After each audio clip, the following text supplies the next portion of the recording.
I have to say right out of the gate that I think this post is probably going to come off a little bit like a rant. In addition, I would tell you that this is one where you don't want the marketing folks at your organization to hear this.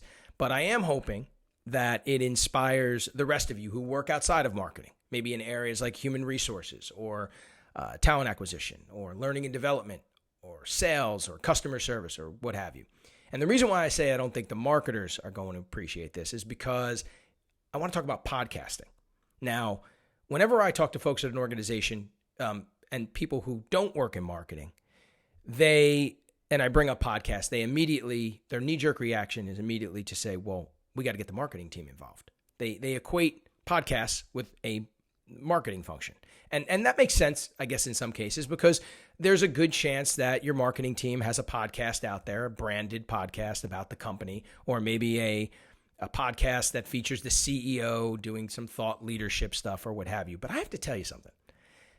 Those people in marketing, they don't know nearly as much as they think they do about podcasting, and they don't know that much more than you.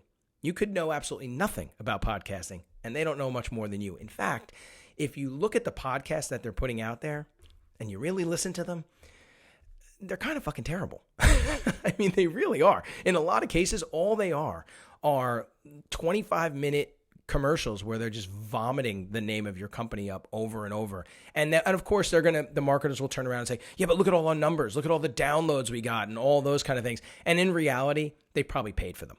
Okay, because a lot of companies like iHeartRadio and whatever, they have a podcast division where they're saying, hey, we'll create a podcast for you and we'll cross promote it across all these other podcasts and we'll get your number. Wait till you see the numbers that you get. But no one's really listening.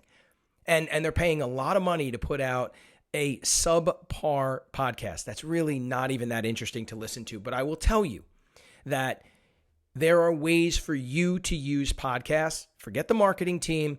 Think about ways you can use it in learning and development. You can do private podcasts for employees that are focused on skill building. You could take your training curriculums and supplement it with a podcast, some kind of audio podcast where people can listen to that on the go.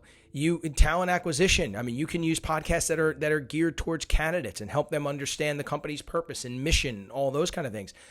Sales teams, you can use them for knowledge sharing. Customer service, you can use it. There's so many ways that you folks who don't work in marketing can be using podcasts and should be using podcasts. So my message to you is, if you're thinking about podcasts or you're looking for new formats to use in your area, don't just dismiss podcasts or don't just look at podcasts and go, oh, well, we better get the marketing team involved, because the marketing team isn't thinking. Most of them don't even know what they don't know about podcasts. They don't know all these unique ways to use it. Podcasting is a young industry. It's evolving. There's always new ways to use them. And it's not just about a branded podcast or a thought leadership podcast. There's a lot of other ways to use them. So I would say explore that on your own.